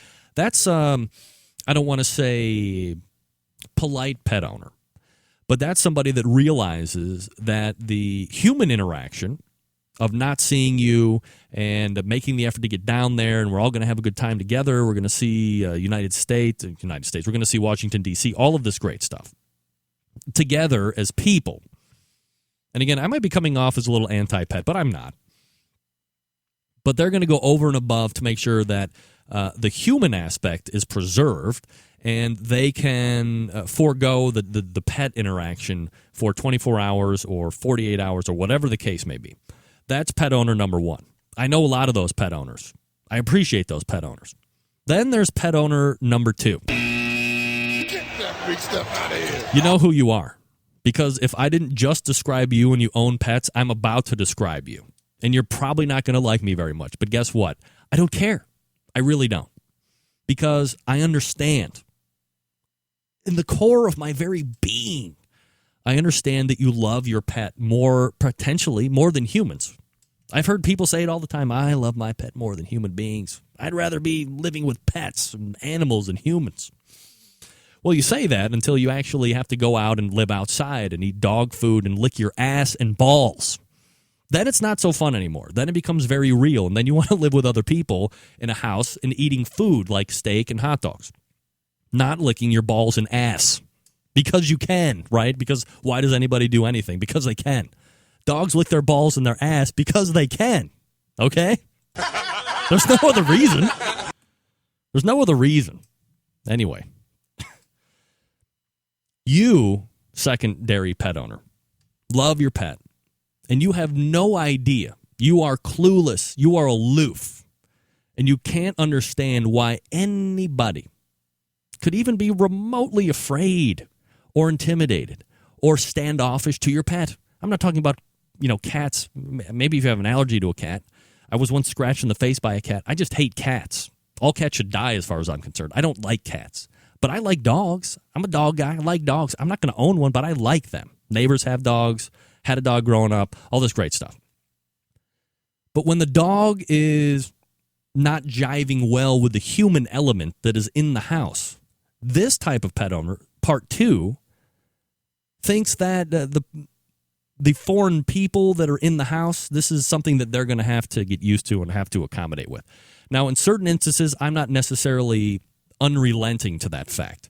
If it was a small dog or something that I feel that my youngest daughter was going to be able to work through within that 3-4 hour time frame, I would have had no problem staying there and telling her, look, man, you just got to toughen up. But this dog could have easily yanked my throat out, let alone the 6-year-old's. No clue. This pet owner thinks that the kid is inciting, or the children, or the strange guests in the house are the ones that are inciting the dog. This is our problem. Hey, newsflash, 6-year-olds run around the house. 6-year-olds go like this when they see huge dogs that could bite their guts out. Okay? That's what happens in real life. They're just scared of dogs. They're bigger than them. Anything that is bigger than them and they look intimidating, they're scared of. These are things that happen.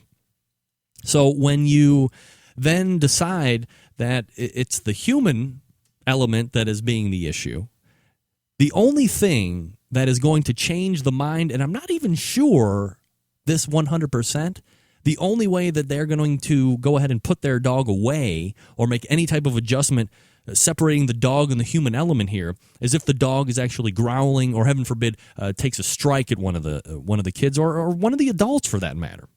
Then maybe it registers that something isn't right here and there needs to be a change made in the immediate area. Not pet owner number one. Pet owner number one already taking the dog away, putting it in another side, keeping it outside, putting it in an attic, keeping it gated off from somewhere else, keeping it separated from everybody else to maintain the human aspect. Pet owner number two doesn't give a rat's ass about any of that. People need to adjust to the pet. I understand. We've come to your house. It's your house. That's where the dog lives. That's their element. And, do we need to conform? I don't know. I'm higher up on the food chain than the dog. We made the effort to come down and see you. So I do understand to a point, depending on size of the dog, if that would need to be accommodated by us. I don't think I was wrong in this instance. We had to get that. We had to get out of there. It wasn't going to get any better. And then having my sister-in-law blow up and make it such a to-do was very unsettling to me. Didn't like to see that. Didn't want to have to make that whole trip down for my kids to then be having to take away from their aunt and their uncle, who they were very excited to see. But look, we made a day of it. I hung out with top men in D.C., and then we were able to sightsee downtown Washington. If you follow me on the Facebook or the Twitter, you saw some pictures that I was able to take. Now, we did some walking now. Parked up on 9th Street. We came all the way down. Saw the Natural History Museum, the Smithsonian, the Natural History, American History Museum, the Monument, the Lincoln. We saw Jefferson, but we didn't go over to him. We saw the big pool that is just a big mud rectangle. We saw the National Aquarium, which should be nicknamed the National Ripoff. Let me tell you something. Don't go in there. Family of 5, $35. 20 minutes later, you're walking out wondering, how the hell did I get raped like that? And I didn't even see it coming. Well, it happens. It happens, and you have to be careful because next time it could happen to you, and that's not good. All right, so still no meathead. Anyway, sorry, I needed to wrap that up a little bit. So there are your two types of pet people. You can call in, weigh in if you want to. Let me know if I'm wrong. There's a overly accommodating pet person, and then there's, unless your kid just got bitten by my dog, I don't give a shit, and your kid is going to have to adjust to my pet. You're at my house. That's fine. That doesn't earn you many visits back from the top hosts in the barbecue and grilling industry.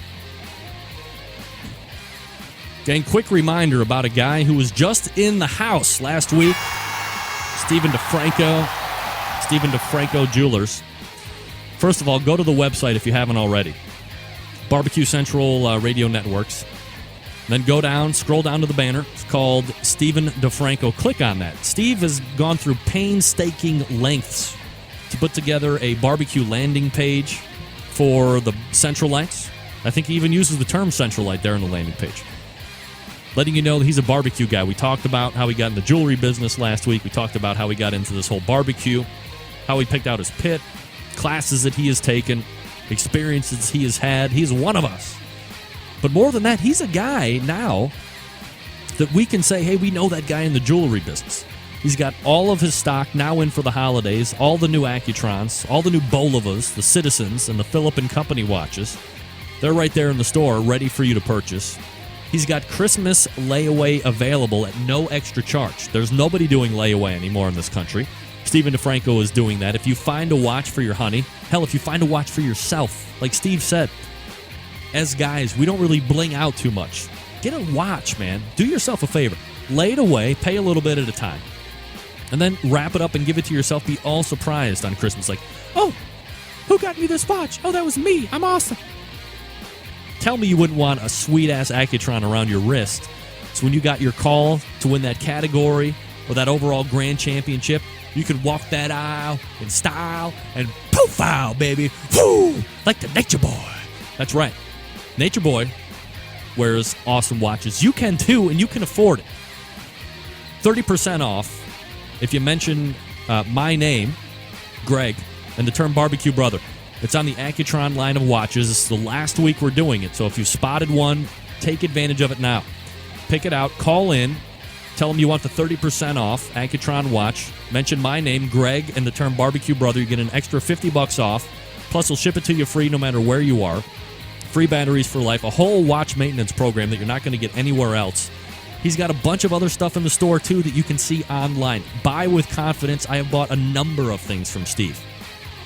Trusted, both in person and online. You can call him, talk to him, just talk shop with him. Watches. Don was talking to him about watches he doesn't even carry the other week. StephenDeFranco.com. Find him on the Barbecue Central Radio Network's homepage. Click on the Stephen DeFranco banner. Take advantage from there. I doubt we're going to have another segment with Craig Goldwyn, but I am hopeful you're listening to the Barbecue Central Radio Show right here on the Barbecue Central Radio Networks.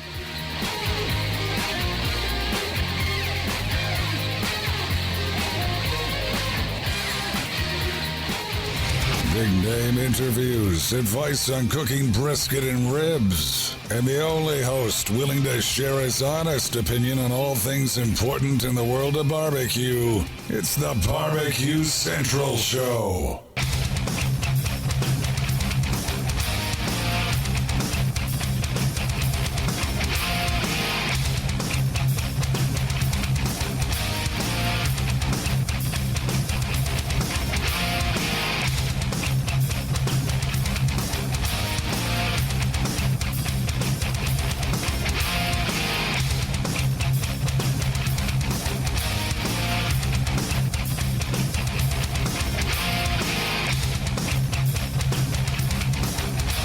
All right, we are back.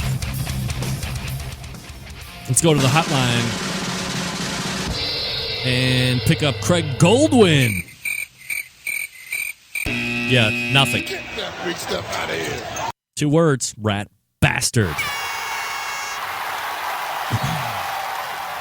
All right, we still have some polishing cloths left to give away. We have 2 already out. I believe this was a request for a 3rd one here. That was Don Gray. Don, if you're listening, you need to email me. Email me the request, please. Let me finish this up. Talk amongst yourself. Here's the discussion. Hang Meathead Goldwyn or shoot him by firing squad.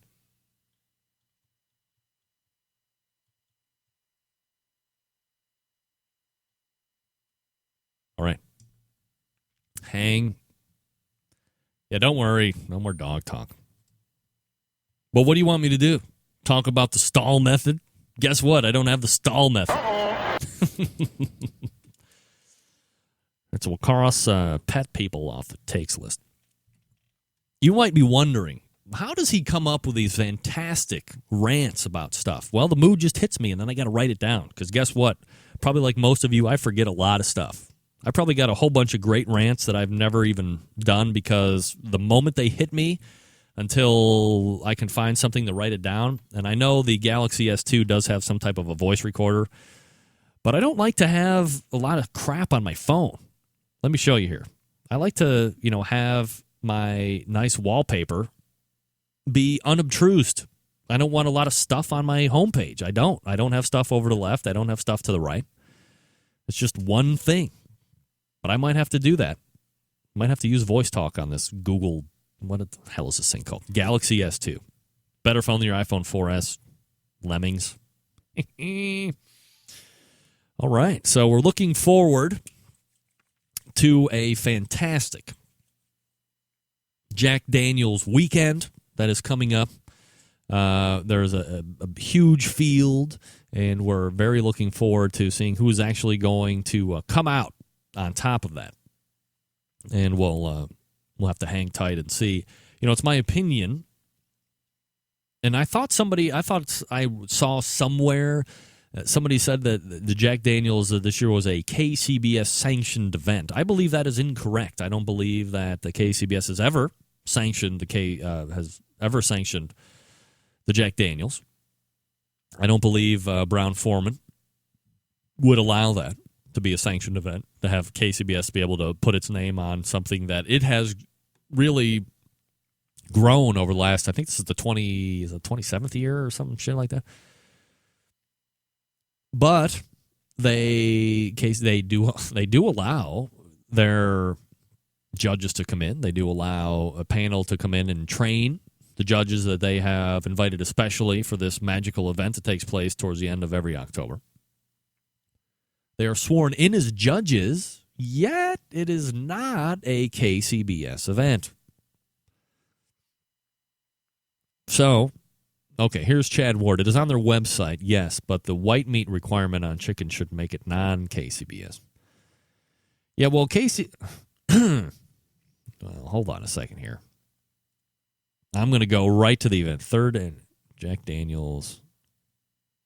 Well, yeah, you know what? I don't think that's right. I don't think it is a sanctioned event. I think they have it on there because KCBS is all around that. Almost incestuously, I might add, to the point of them training judges and all that. But I don't think there has to be garnish in the boxes. Wait a What am I saying? What? Of course, there doesn't have to be garnish in the boxes at KCBS events, of course. I'm glad somebody called me out on that. Oh, wait, that was me calling myself out. I don't think this is a sanctioned event, although it is listed. I just checked it out. Hold on one second. I'm breaking format. Yeah, this is an AT&T phone. Scott, you see right there, it says AT&T. Galaxy S2. It was released like 3 weeks ago. Hook up. It's a fabulous phone. So thin, so light, so fast. Sexy. Why doesn't the KCBS do a bigger push? And I think they're just happy with any of that fall-off media. You know how like you have a buddy that he's like the stud with muscles, and you go to the bar with him. You're his wingman. You just get his cast-off poon. I think that's what the KCBS is in regards to the Jack Daniels competition. They're just happy to get any of that cast-off poon that Jack Daniels happens to throw to them. It's not a KCBS sanctioned event. If you win the Jack Daniels competition, it is not going to increase your points total for KCBS Team of the Year. But it is all a KCBS judged competition. Now, there is that white meat category, which makes it a non-traditional KCBS competition. However, it couldn't be any more KCBS. You have reps there. Carolyn Wells is there every year. I don't know. There's a little too much gray area in that for me. But once again, who am I? I mean, I'm a nobody here, and I'm happy to have us, talk about this barbecue thing. Let's see. Somebody just had another question here. Where'd it go? Yeah, AT&T, Scott, cost. Oh, the Galaxy S2, $199 right now. So it's competing with the iPhone 4. Now, let's remind you, does it come with an annoying virtual assistant called Siri? No. It does have Vlingo that is incorporated into it that you don't have to download through the App Store, which I like. I'm getting something in here. All right. You have an 8-megapixel rear-facing camera, which is huge, just as good as the iPhone 4S. You have a 2-megapixel front-facing camera, which is just as good as the iPhone 4S. Now, this one does have a dual-core processor. The iPhone 4S has a dual-core processor. This one has 1 gig of RAM. 1 meg of RAM. The iPhone 4S only has 512. It was rumored to have 1 meg, but it only has 512. So there you go. thinner than the iPhone 4S, and you have the ability to, the only thing there's two things I don't really like about iPhones. The fact that you have to use iTunes in order to get stuff on and off your phone and to back it up. I don't like that. I would rather use over-the-air processes like you do with Google and Gmail. Secondly, you can pop the top off the back of this, and I can put in a bigger memory chip. You can't do that with iPhone. It's a sealed unit. You either buy 16, 32, or 64, and you have to live with that space. So you're either forced of having to scrimp and not put everything on there, or you have to buy up in order to put all of your media onto one phone. Because let's face it, some of you people have iPods as well, and you're looking to consolidate devices. So now you might have to buy up a unit on the iPhone to make sure that you have the ability to put everything on one phone. I like consolidating devices. I'm all for that. But I just have to pop the back off of this phone and put in a bigger memory chip. I don't know. Yeah, what about that meat glue? What the hell is meat glue? Who just said that? Yellow nuts. Yeah. Well, I don't know too much about the meat glue per se. And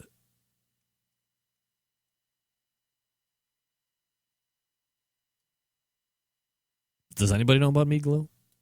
Where's Dave? Dave Bosca, you still in the house? Usually he's in bed by now, which I can understand. I can appreciate and adore that in a manly way. I'm not going to Google it. I'm busy hosting a radio show, Yellow Nuts. As a matter of facts, this is where I take a break. I've had to readjust the whole timing of the show because we're garnering attention with sponsorships. Shane Draper has come on from DrapersBBQ.com. We have Butcher Barbecue. We have Room. This is, imagine, friends, if you had a barbecue product or service and you wanted to get it out to people that directly, like a target market, everybody that downloads this show has an interest in barbecue or grilling, outdoor live fire cooking in some form or fashion. This is a target audience. You can advertise. You can get your message across to the exact audience that you want by doing an advertising partnership with this show. Right now, you hear the music, you hear me talking. 3 minutes, you get your product talked about by me, and it is downloaded over 50,000 times a month, not to mention all of the live listeners that get to listen to it each and every Tuesday. You have archives on Barbecue Central Radio Network. You have archives on iTunes, all the major podcast directories. It stays, your commercial, my read, stays with that show forever. 5 years from now, if somebody downloads this show, they would hear your particular item being talked about. This is the only spot that we have left because other people have found it to be a beneficial vehicle for them. You can be the last final sponsor right here, right in this spot of the show. Everybody would be hanging on my words. You would be getting orders. It would be fantastic for you. Sponsorship of the show, just email me, greg@thebbqcentralshow.com, greg@thebbqcentralshow.com. It might be more or less expensive than you might think. What do you think about that? I've left it very open. All right, we'll wrap up the second hour coming up after this.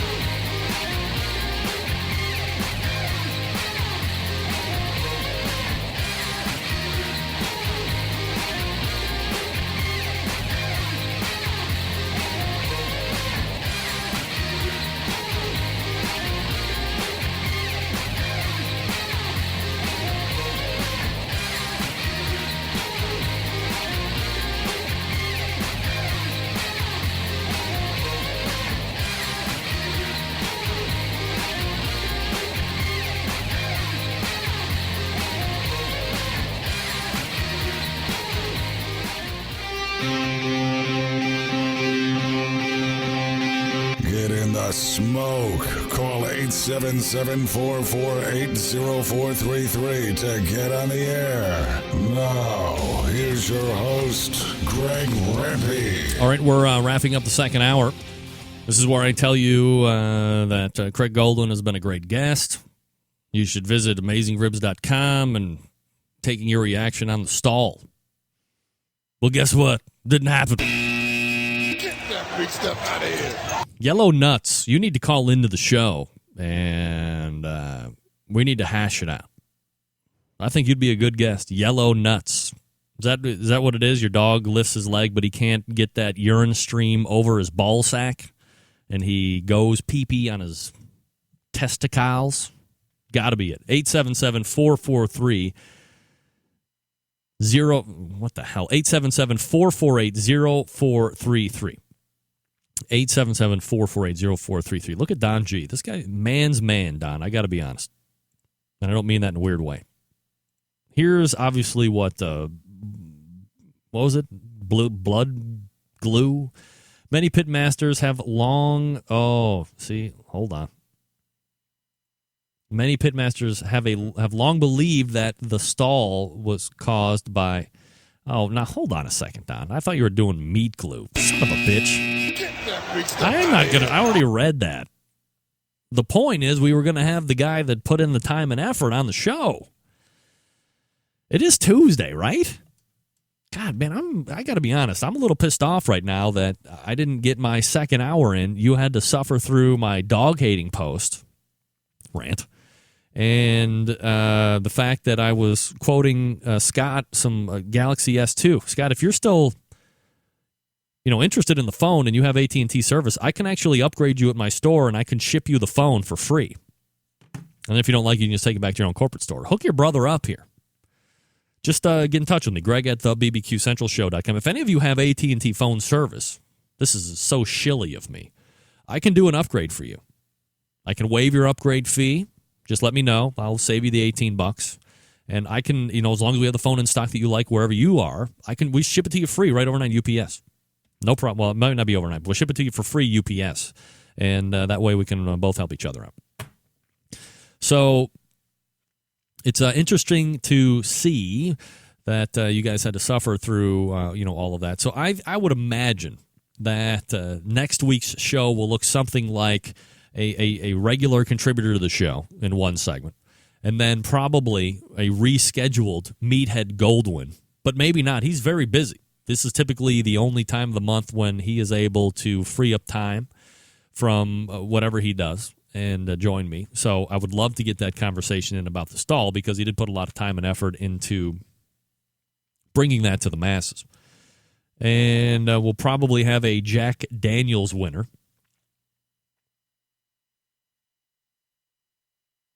And then it's, one of those things. We'll see what happens. Hopefully we can get him on. When I read the stall, I was very excited to read about, what it was all involved and why he thought that it did what it does, and he created a little buzz in the barbecue community. All right, let's go to area code 530, name and where you're calling from. All right, let's go to area code 530. Oh, boy. Jeez, oh, Pete. Dude, you can't listen to the show in the background and call the show. It's just like regular radio. You weren't even listening to me. You were hearing the echo. Turn your speakers off and call back in if you're going to do it like that. Now we're turning time going quickly away. Uh-oh. Well, now this is where we wrap up, I guess. What can I tell you? No thanks to Meathead. Sorry, no thanks to Meathead. Look, let me use this last minute to go ahead and preface what is supposed to happen when you call into the show. It's like regular radio. If you're listening, maybe I need to reopen the show this next week, but if you're going to call into the show, there's not a lot of calls that happen. I know a lot of people are scared. They don't want to look foolish. I understand that. It's very nerve-wracking to call into a show and get an opinion across and not sound like you're fumbling over your words. I understand. I was once in your shoes. Now I'm a brilliant host who has command of the English vernacular like no other person with a microphone. So, let me tell you this. If you're listening to the show, turn it off. Then make your phone call into the show. When I pick you up, you will be able to hear me through the handset. And that's all you need to do. You will not get lost in the echo monster, as we call it. This is going to be a weird transition, I think. You won't get lost in the echo monster, okay? Because when I picked that guy up, I could hear me in the background. Nothing makes me want to hang up quicker than hearing me talk to myself 5 seconds ago. Because when I said name and where you're calling from, I had already said that and I was waiting for an answer. It's not going to get you a long time on the show. Next week, buddy, 530, next week, you call in. Follow the rules right. I will let you get your take out. We'll go from there. I promise, I swear to God and Jesus Christ, I will let you come on the air next week. Follow the rules. All right, let me thank Joe Beelan, Tippecanoe Barbecue. TippecanoeBBQ.com is the website. Good luck to him at the Jack Daniels this weekend. Who thinks we're going to be talking to him next Tuesday? Also, thanks to Candy Weaver, KCBS president, for joining us, talking about what you should and should not expect when you get sanctioning from that. We should look more into that down the road, too, get some other opinions from people. Also, no thanks to Meathead Goldwyn for breaking down the stall. Want to remind you to help control your rusty grill grate population. Season your raw cast iron each and every time. Little Pam, little Crisco, let it bake in as those grates are cooling down years of flawless service also. September 11th, 2001. I will never forget. We'll look for you again next Tuesday at 9 p.m. Eastern Standard Time. And until then, this is your program host and proud U.S. American, Greg Rempe. Good night now.